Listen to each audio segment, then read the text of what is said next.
yang dari pengusaha bisa berpindah ke bisnis energi ini. Ya. Dan kelebihannya apa, kekurangannya apa akan saya sharingkan. Ya. Oke. Nah, ini bisnis saya mulai dari 2002 ya. Saya mulai dari bisnis saya itu dari nol ya. Jadi bukan dimodali siapa-siapa, asalnya memang orang tidak punya. Jadi saya merintis bisnis saya itu dari nol sejak 2002 ya. Dari pengalaman bisnis ini saya sudah merasakan bahwa bisnis itu sangat-sangat berisiko dengan modal yang besar dan risiko yang besar. Ya. Jadi di zaman-zaman seperti ini saya usaha handphone dengan banyak karyawan seperti ini, begitu saya mengalami penjualan menurun atau sepi, itu ruginya luar biasa. Kita tombok banyak banget gitu. Jadi tomboknya sudah tidak bisa dihitung. Gitu. Jadi risikonya sangat-sangat besar. Modalnya itu harus berkali-kali. Ya, di bisnis ini, nah ketika saya dikenalkan dengan sponsor saya di bisnis ini, saya merasa, loh kok bisnis kok dengan modalnya kecil sekali. Kalau dibilang besar, uang 50 juta itu ya besar, tapi dilihat dari segi bisnis, 50 juta itu bukan apa-apa. Kita mau buka angkringan aja 50 juta aja pas-pasan. Ya, mau buka soto aja udah nggak cukup. Tadi saya barusan ngobrol di belakang sama Cik Nancy, franchise soto 200 juta. Nah kalau 50 juta itu kecil sekali. Ya, dengan modal yang saya suka itu modalnya cuma sekali aja 50 juta kok. Dibayar di muka, sudah tidak perlu stok barang apapun. Ya, nah kalau di handphone, wah stoknya banyak banget. Belum nanti ada lagi barang mati yang harganya turun lah, inilah, itulah, rusak yang tidak bisa diretur, jadi banyak banget ruginya. Kalau dilihat dari income-nya gede, tapi ruginya pun juga gede. Nah kalau di bisnis ini kita tidak menemukan kerugiannya. Beli mesinnya cuma sekali, ya, dipakai terus seumur hidup kita, masa pakainya bisa 25 tahun. ID bisnisnya bisa kita jalankan, bisa diwariskan juga. Jadi sangat-sangat fleksibel. Kalau menurut saya pribadi yang sudah menjalani bisnis dari dulu, saya juga sudah pernah ikut orang, jadi sales di mana-mana, sudah berpindah-pindah kota, saya sudah mengalami semua. Bisnis ini bisa dibilang keajaiban dunia. Ya, jadi ada bisnis kok dengan modal sekali, ya, bisa menghasilkan berkali-kali, ya cuma di bisnis ini. Ya. Lalu saya juga sudah mencoba dari berbagai macam usaha di mall, terus usaha aksesoris. Nah ini di mall ini lebih ngeri lagi ini, ya. Kelihatannya gebiar, ya, wah buka toko di mall, tapi sebenarnya tiap hari itu was-was. Setiap kali bangun tidur itu 500.000 harus buka mall itu, 15 juta lah untuk sewanya, biaya operasional, listrik dan lain-lain. Jadi ini sangat-sangat membutuhkan modal yang besar dan risikonya juga sangat-sangat besar. Nah kalau kita jalan-jalan di mall, kita lihat seolah-olah walaupun mallnya ramai pun ya, yang masuk ke toko itu bisa dihitung, atau yang bawa tas. Kalau kita dulu pengusaha mall tuh lihatnya yang bawa tas, yang belanja berapa, nah, gitu. Bawanya paling banter Carrefour, isinya Ciki, Citos, repot toh, ya kan? Tapi yang belanja sepatu, belanja baju, belanja apa, nggak ada. Jadi orang hanya cuci mata aja jalan-jalan. Nah kita yang buka di sini, yang sewanya malah gini, nutupnya dari mana? Kan repot. Ya. Mau mundur nggak bisa, begitu masuk udah langsung kontrak 5 tahun. Mau mundur malah didenda. Bongkar aja ini harus dibongkar nanti. Kalau udah selesai, nggak dibongkar kita kena denda lagi. Kan repot. Di bisnis ini nggak ada istilah seperti itu. Makanya saya ketika kenal dari bisnis ini, saya lama-lama nyaman banget di bisnis ini gitu. Saya kalau malam tidurnya bisa nyenyak, tidak was-was besok pagi rame gak ya tokonya, setorannya berapa, tagihannya berapa, pusing. Iya pusing sekali. Kelihatannya kalau pengusaha itu gagah ya, gebiar ya, padahal pusing itu, pusing banget. Nah, apalagi ini bisnis saya otomotif ya, otomotif ini modalnya semakin besar lagi. Saya stok sedikit ya salah, nggak dilihat orang. Stok banyak juga harus pinjem bank. Saya sudah pernah ngalami yang namanya bunga di bank itu sebulan 70-80 juta itu pernah saya. Sudah pernah. Sudah biasa. Jadi ketika saya dikenalkan dengan bisnis ini, loh, kok modalnya sekali, hasilnya sama. Seperti tadi yang dikatakan oleh para nama kita, Mas Ferry, terus Pak Sugi, juga Pak Zul. Memang di sini kan satu miliar itu pasti didapat ketika kita 6A. Itu pasti. Di bisnis yang saya jalani seperti ini, nah nyari bersih, income bersih kan itu ya Pak Jun? Iya. Ya, kan bersih ya. 1,2 miliar dari mana? Misalnya saya income-nya dapatnya banyak, tapi pengeluarannya pun juga banyak. Karyawannya, pajaknya, dan lain-lain. Belum nanti kalau misalnya nih, kalau di bisnis mobil kita ngomonginnya plat habis perpanjangan. Mau dijual dilelah aja mobil yang rusak ininya, itunya ada aja. Belum lagi dari pajak. Kita sudah store sekian, masih diperkuat lagi, harus nambah lagi. Dianggap kurang, kan repot. Ya. Jadi dari pengalaman saya yang berbisnis macam-macam ini, saya merasakan sebuah kenyamanan di bisnis ini. Jadi saya kalau malam ketika bisnis otomotif tidak bisa tidur, hampir tidak bisa tidur. Khawatir, ngonek kobongan piye, duitnya mau kabeh di bank, kan repot. HP-nya nanti kalau waktu dibuka di toko HP itu, masih lupa nyabut charger apa enggak ya? Kemarin ada yang lupa nyabut charger sampai ledek. Kontaknya kan kita kan pas-pas itu. Jadi tidak bisa tenang, tidak bisa tidur. Di sini bisnis ini saya sejak mulai dari 4A, ya ini jangan dicontoh ya, bangunnya siang ya. Jam 10, jam 11, sak bangun-bangun nih saya bebas. Enggak ada yang ngopiak-ngopiak. Enggak perlu setoran saya. Enggak ada urusan sama bank. Udah tenang hidupnya. Mau kerja tinggal kerja, mau di rumah ya tinggal di rumah. Jadi waktu saya untuk keluarga pun juga jadi ada. Pikiran saya juga ada di rumah. Nah, kalau ketika kita menjalankan bisnis atau pekerjaan yang sampai tanda-tandanya adalah ketika kita fisiknya ada di rumah, tetapi pikirannya ada di luar, sebaiknya berhenti dari pekerjaan itu. Iya, itu tidak sehat pasti. Tidak sehatnya nanti secara finansial maupun secara keluarga. Banyak teman-teman saya yang sukses di bisnisnya, ya di rumah pun dia mikirkan bisnisnya, akhirnya ujung-ujungnya cerai. Karena sudah tidak ada harmonis di rumah. Di rumah yang cekelane HP tok, telepon tok gitu. Sampai anaknya tidur, kita baru tidur, bangun gitu lagi. Anaknya sekolah, kita masih telepon, ngurusi yang lain. Pikirannya sudah ada ke pasangan kita, ke anak kita sudah nggak ada. Dituntut sama bos, pikirannya harus gini, harus gitu. Jadi itu pekerjaan yang sudah tidak sehat. Kalau saran dari saya, tinggalkan. Kita untung di duitnya sekarang, nanti kita cerai, remuk juga kan, kita juga.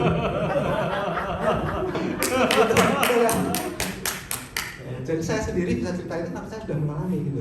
Itu the biggest transfer of wealth itu. Ya, orang lain gitu. Nah, jadi ini saya ketika ketemu di bisnis ini, saya dikenalkan oleh sponsor saya Mas Dinas.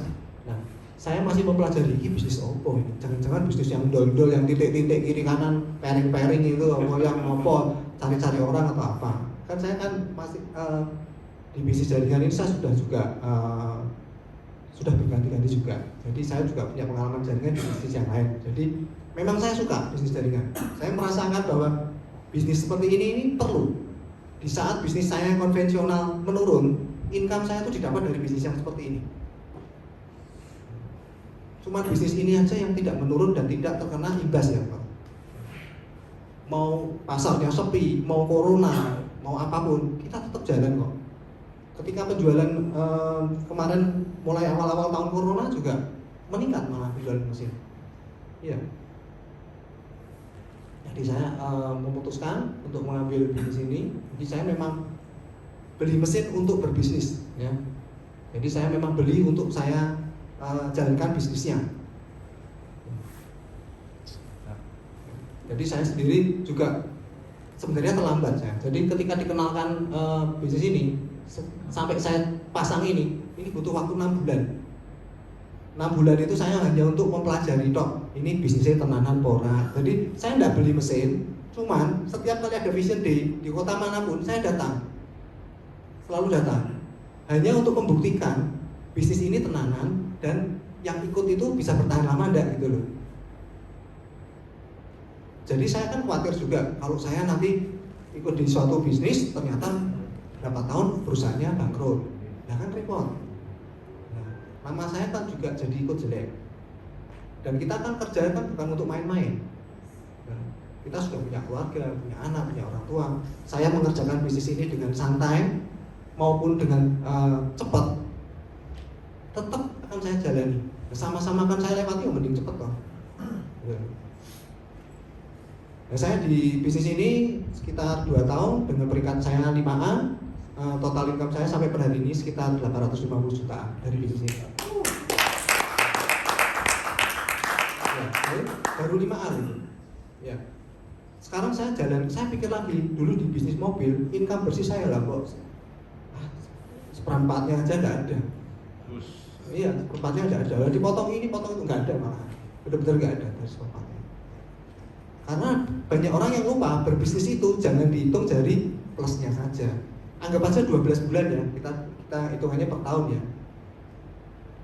Dalam setahun itu kan ada masa-masa bulan-bulan yang sepi, yang minus juga ada. Nah kalau kita misalnya dalam 12 bulan ini yang minus 5 bulan aja, minus, yang plus 7, itu artinya kita cuma plus 2 kok. Sebenarnya kan plus 2 kok. Ya, cuman kita euforia aja, wah lebaran bodoh, rame, padahal kan habis lebaran anjlok, sepi. Lebaran, wah dapat income-nya banyak, ya kan ngasih THR orang juga banyak. Sebenarnya kan kalau dihitung-hitung itu kita tuh tidak seberapa dari pengusaha, cuman menang gagahnya aja. Nah ini saya juga memulai dari bawah juga, memulai dari basic juga. Saya yo tetes. Dulu untuk melakukan sebuah pekerjaan ini saya perlu menurunkan ego saya, terus terang. Nah, jadi ada ego saya yang setengahnya malu. Biasanya jualan mobil, ini kok enggak ada ya? Sebenarnya ada tuh foto saya angkat tongkat galon juga ada. Sama pendek banyak aja. Ya, jadi saya juga jalannya dari nol. Sampai saya sebenarnya malu saya tuh saya hilangkan sendiri dengan pengertian saya bahwa buat apa gagah ya lengan panjang seperti itu tapi tidak ada duitnya. Ya, nah, mendingan saya celana pendekan, gotong-gotong galon, keluarga saya bisa makan semua. Kan yang lebih penting itu. Ya. Jadi saya sudah tidak ada kata-kata gengsi. Ketika saya sudah melepaskan kata-kata gengsi itu, saya jalan. Jadi semua saya edukasi ya pelan-pelan, satu persatu ya, dari berbagai tempat, berbagai kota, saya juga sudah jalani semua. Nah, dari one on one tadi ya, di sini itu kita diajari di sekolah yang namanya The 501 Team itu berpikir lebih cerdas. Jadi tidak bekerja dengan otot, tapi dengan otak. Kalau tadi saya bekerjanya hanya satu persatu orang, diajarilah kita untuk ayo kumpulkan di satu tempat, kita sekali nerangin banyak. Contohnya seperti ini. Jadi saya kan tidak mungkin toh nerangin 10 orang 10 hari. Kalau bisa tak kumpulkan dalam 1 hari kan lebih beres, lebih cepat. Ya, itu diajarkan di sistem nanti. Kita yang sama sekali tidak tahu apa-apa akan diajarkan dari mulai nol sampai jadi mahir. Di sini ada sekolahnya semua. Ya, salah satunya seperti di hari Minggu ya. Besok itu ORP itu sekolahnya. Dari yang tidak tahu apa-apa jadi pintar ya di situ. Nah kalau di bisnis yang lain nggak ada. Saya bisnis mobil, bisnis handphone nggak ada sekolahnya. Saya tanya ke sesama penjual HP malah bukan dikasih tunjuk, nek kula niki sing murah nih gitu. Harusnya ke sana malah diomongin sana. Biar salah kita. Kalau misalnya bisnis kan gitu, nggak mungkin dikasih tunjuk yang sama. Dijelombrong kayak malah istilahnya kan seperti itu. Ya. Nah, dari mulai yang skala menengah tadi juga akhirnya saya dipercaya untuk mengisi beberapa acara juga seperti ini di beberapa kota. Kita saling mengasah dan saling mengisi. Saya banyak terbantu juga dari beberapa teman-teman kita, Mas Ferry, Mas Sugi juga di kota-kota saya juga. Saya mengadakan seperti ini juga dibantu, diisi juga. Nah, ini bersama tim. Jadi ini benar-benar kita di sini tuh kerjanya teamwork. Jadi beda dengan kalau kita kerja di kantor, ya. Dan yang hanya teamwork itu kan teamwork sesuai job desk-nya aja. Tetapi di luar job desk-nya itu sudah tidak ada teamwork. Nggak bisa yo, dia jangan sampai naik jabatan, aku sih naik. Bicaranya dia jangan. Ya loh, gimana caranya? Loh, pasti gitu. Nggak ada teamwork. mau kita ikut asosiasi pedagang mobil apa nggak ada teamwork itu. Pas kumpul-kumpul makan-makan hahaha ya baik semua, tapi di luar itu ya kalau ada pelanggan ojo tuku ning ngono montore bosok kabeh gitu, pasti begitu ya. Di sini nggak ada, di sini tuh kita saling menjaga, saling membantu. Jadi hanya ada di bisnis ini aja. Makanya saya menemukan banyak yang tidak saya dapatkan di bisnis yang lain, yang hanya ada di bisnis ini. Yes. Ya. Nah, ini saya juga belajar masang mesin sendiri ya. Jangan ditanya kalau saya edukasinya berapa kali sehari dari mulai malas-malasan sampai rajin ya. Karena saya merasakan hasilnya. Loh, kok ada duitnya? Kok lumayan hasilnya? Kok lebih besar daripada buka toko? Lama-lama kita berpikir kita akan mencari yang lebih mudah, yang lebih enak, dan hasilnya yang jelas lebih mapan, lebih besar, lebih pasti. Nah, ini salah satu aja. Dalam sebulan itu saya bisa dari Januari sampai November itu berarti kan berapa itu 11 bulan ya. Itu mencari angka segini kalau pengusaha itu susah banget. Ini bersih loh, ini net bersih loh. Ya. Sudah potong pajak. Sudah dipotong pajak. Sudah dipotong pajak. Nah, ini juga kebebasan waktu di sini. Kalau kita punya sebuah pekerjaan yang mengikat kita, itu percuma kita terus-teruskan. Tujuannya kita kan bekerja itu supaya kita bisa freedom secara keuangan dan waktu. Yes. Ya. Jadi tujuan kita tuh apa? Jadi jangan dipikir kita itu misalnya bekerja dengan gaji yang besar tapi kita tidak punya waktu untuk pergi untuk menikmatinya, kan percuma. Ya. Kita kerja kantoran dari muda sampai umur pensiun 60 tahun. Sampai 60 tahun baru boleh pensiun. Ya, baru mau menikmati uangnya sudah terlambat. Ya. Padahal waktu 60 tahun ke atas itu sudah waktunya kita ke rumah sakit. Kalau gananya sudah bukan tempat travel lagi, dokter. Ya, pasti kan itu. Nah, dari di sini tuh saya merasakan kebebasan waktu juga. Tidak ada yang memaksa saya harus buka toko, tidak ada. Tidak ada yang memaksa saya harus hadir ke sana, nggak ada. Bebas. Nah, ini beberapa hal yang jadi prioritas kita. Orang hidup itu harus punya prioritas kalau menurut saya. Kalau tidak punya prioritas, itu kita hidupnya tuh kayak ngambang aja gitu loh. Nggak tahu, kita hanya melewati hari demi hari tanpa tahu tujuannya. Tahu-tahu setahun, 2 tahun tuh lewat dan kita masih tetap di tempat yang sama. Ya. Nah, sebaiknya kalau saya menyarankan ini di nomor 1 ini kan memiliki usaha sendiri bagi yang masih karyawan atau ikut orang, itu saya menyarankan banget untuk punya usaha sendiri. Kita tidak bisa selamanya ikut orang. Yes. Ya, ada waktunya. Kalau nggak dipecat, dia dipensiun ujungnya. Itu pasti. Ya, nah perlu dipikirkan lah. Ketika kita ikut orang di umur sekarang sampai nanti umur 60, ketika nanti udah umur 60 itu mau apa? Income-nya sudah drop, pengeluarannya masih tetap jalan. Nggak pengeluaran pribadi loh, plus loh, plus istri, plus anak, plus cucu mungkin.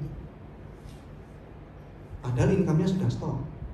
Nah, jadi perlu dipikirkan ya, bagi yang masih punya kesempatan atau yang masih muda, kerja ikut orang, ya dijalani tidak apa-apa. Tetapi sudah mulai memikirkan untuk berbisnis, karena kita tidak bisa selamanya ikut orang. Ya.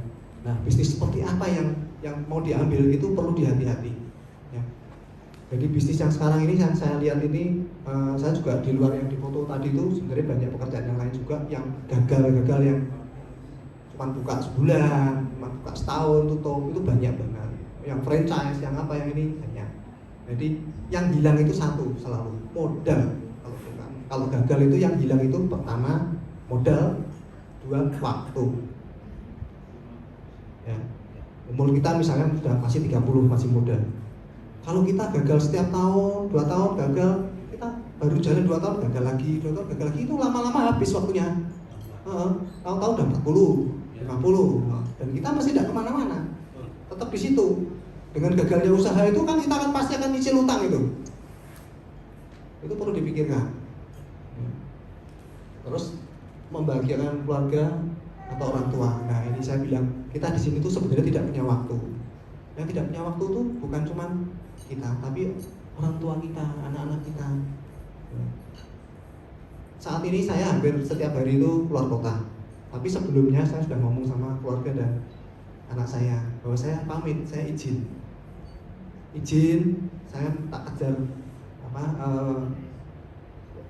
energinya ini biar supaya selesai peringkat saya, biar kita bisa freedom. Saya mohon diizinkan untuk sibuk sekitar 1-2 tahun ke depan. Mungkin akan jarang lihat papi di rumah, pulang cuma sebentar, pergi lagi, tapi cuma 1-2 tahun. Karena saya janjinya cuma 1-2 tahun.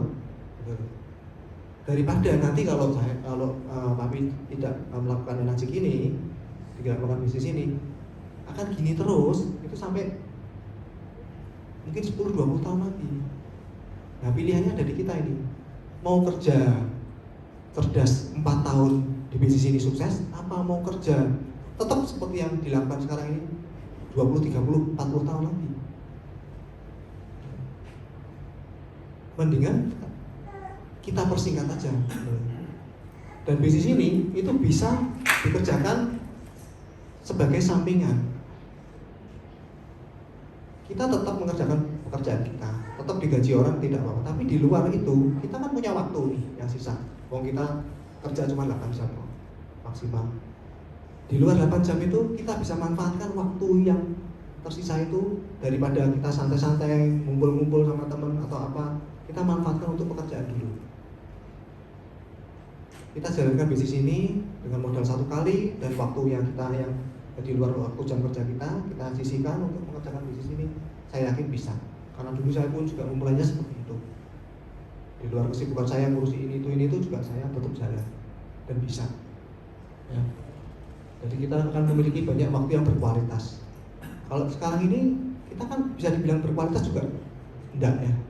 Pulangnya pasti jam 5, jam 6. Ketika kita pulang di rumah, anak kita ketemu sebentar, jam 9 sudah tidur. Karena besok mau sekolah, kalau tidak ada corona kan ajarnya seperti itu. Ya. Nanti ketika kita bangun, mereka pergi sekolah, kan tidak ada kualitas dengan keluarga sama sekali. Ya, hidup kita tuh nggak tahu itu gimana. Kita bisa menikmatinya karena kita nyaman digaji dan masih bisa makan tiap hari. Tapi sebenarnya itu sangat merusak pikiran kita. Pikiran kita tuh jadi tidak berkembang untuk berubah keluar dari jalur yang sudah ditentukan itu. Ya. Nah, tujuan kita di sini adalah mencapai kebebasan finansial. Sponsor-sponsor saya sudah mencapai semua kebebasan finansial ini. Walaupun beliau tidak bekerja di rumah, tapi timnya bekerja, itu tetap ada income-nya. Nah, kebebasan finansial seperti ini yang harusnya kita cari. Karena sekali lagi saya tekankan, tidak selamanya kita itu bekerja dan mampu bekerja. Walaupun bekerja di model apapun, itu harus ada support sistemnya dan ada timnya dan ada yang namanya kebebasan finansial itu harus bisa dilihat dan terbukti gitu. Ya. Terus kita bisa juga jalan-jalan ke luar negeri, ya. Masa iya sih kita lahirnya di Semarang, besar di Semarang, tuanya di Semarang, meninggal di Semarang lah. Luar kota nih, luar negerinya kapan? Ya. Mungkin dari sebagian kita tuh tidak berani memimpikan keluar negeri. Dulu saya juga begitu, karena saya orang tidak punya, saya cuma sales gitu. Tidak ada bayangan saya tuh kepengen pergi ke luar negeri, itu nggak ada. Karena pikiran kita sendiri kita kotai sudah. Nah di bisnis ini itu kita punya yang namanya impian. Nah, impian kita tuh dinyalakan supaya kita berani bermimpi, supaya kita berani punya keinginan. Punya keinginan untuk jadi ini, untuk jadi itu hanya bisa di bisnis ini. Nah kalau cuma sebagai karyawan, nyuwun sewu, lah kalau kita mau ngimpi ke Dubai, lah kapan? Orang bosnya aja belum pernah ke Dubai kok. Masa kita mau ngimpi ke Dubai dalam rangka apa? Ya, dikirim dari TKB, ya kan? Kan tidak mungkin toh. Nah itu loh. Jadi karena kita kehidupan kita yang seperti itu membuat kita jadi tidak berani bermimpi. Ya. Nah, kita juga pasti menginginkan pendidikan anak yang terbaik. Nah, coba silahkan dipertimbangkan sendiri. Dengan pekerjaan yang Bapak Ibu lakukan sekarang ini, bisa tidak memberikan pendidikan yang terbaik untuk anak-anaknya dengan biaya yang sekarang? Anak saya yang paling besar itu 3 tahun yang lalu itu baru lulus SMA 3 tahun yang lalu itu mau daftar ke kedokteran Untar itu 3 tahun yang lalu 350 juta. Itu 3 tahun yang lalu loh itu. Sekarang berapa enggak tahu. Nah, apakah dengan gaji kita yang sekarang ini bisa kita sisihkan untuk nyukupi anak kita gitu loh. Itu harus kita pikirkan. Jangan cuma dijalani nanti sudah sampai waktunya baru bingung. Mendingan kita pikirkan dari sekarang, mumpung masih ada waktunya. Ya. Nah, lalu juga di sini ada pengembangan diri. Saya dulu nggak bisa ngomong, nggak berani ngomong. Kalau di depan tadi Cik Marlena bilang, pengen ngomong apa ya nih ngarep ya. Saya bingung, apalagi saya dulu. Saya di depan tuh cuman, ya saya Tekno dari bilang sekian terima kasih. Nah, itu tuh udah nggak bingung mau ngomong apa. Ya. Cuman lama-lama di sini karena kita diajari untuk mengembangkan diri dan lain-lain, itu kita bisa berkembang, benar-benar bisa berkembang. Ya. Lalu melunasi utang, nah ini hampir semua di sini pasti yang namanya utang itu pasti kenal. Ya. Kalau ada yang nggak kenal itu lebih baik jangan kenal. Ya. Tapi kalau udah kenal hutang, waduh itu makin lama bukan makin kecil, makin lama makin tambah besar. Ya. Nah, di sini hanya membutuhkan waktu mungkin saya bilang 2-3 tahun, saya rasa masalah finansial kita bisa teratasi. Yes. Ya. Terus kita juga bisa membantu orang lain sebagai kegiatan sosial kita. Ya. Nah, ini Bapak-bapak dan Ibu-ibu saya sampaikan, kita pasti punya namanya impian. Dan impian itu bukan keinginan ya, jadi berbeda. Misalnya kita lihat orang bawa mobil, wah apik. Kita lihat orang punya rumah bagus, wah bagus sih. Aku kepingin nih punya itu. Itu hanya sebatas keinginan aja, nggak akan tercapai. Pasti tidak akan tercapai. Karena kita tidak memimpikannya, tidak mengharuskannya harus punya. Ya. Jadi di sini kenapa kok saya dari awal sampai akhir ini hanya ngomongin bisnis uang. Ya memang seperti itulah hidup. Hidup itu perlu uang. Ya. Ada pepatah bilang uang itu bukan segalanya. Betul. Tapi segalanya butuh uang loh. Ya kan? Ada yang bilang, wah, gopo, boleh duit oke, uang tidak dibawa mati. Betul. Tapi kalau nggak punya uang, rasanya mau mati kan? Saya pernah mengalaminya itu. Terus buat yang masih pacaran, wah cinta itu nggak butuh uang. Ya betul. Kalau udah cinta, uang itu nomor 2. Betul. Tapi kalau ada uang kan cinta jadi lebih indah ya. Pasti kan? Ya kan? Kita pacaran naik sepeda sama naik BMW beda gitu. Beda kan? Nah. Dan kita harus sadari satu hal yang terakhir dari saya. Yang namanya jatuh cinta itu pasti menyenangkan ya. Nah kalau kita di sini yang namanya jatuh cinta itu hanya kenal 1-2 kali, tapi yang sering kali kita rasakan adalah jatuh tempo. Ya, ya kan? Yang paling bikin kita pusing itu loh jatuh tempo, ya. Paling sering, lebih sering jatuh tempo daripada jatuh cinta ya. Ya. Ya, sebulan sekali itu kita pasti ada namanya jatuh tempo. Nah, mari kita hilangkan yang namanya jatuh tempo itu dengan menjalankan bisnis ini. Ya. Sekian dari saya.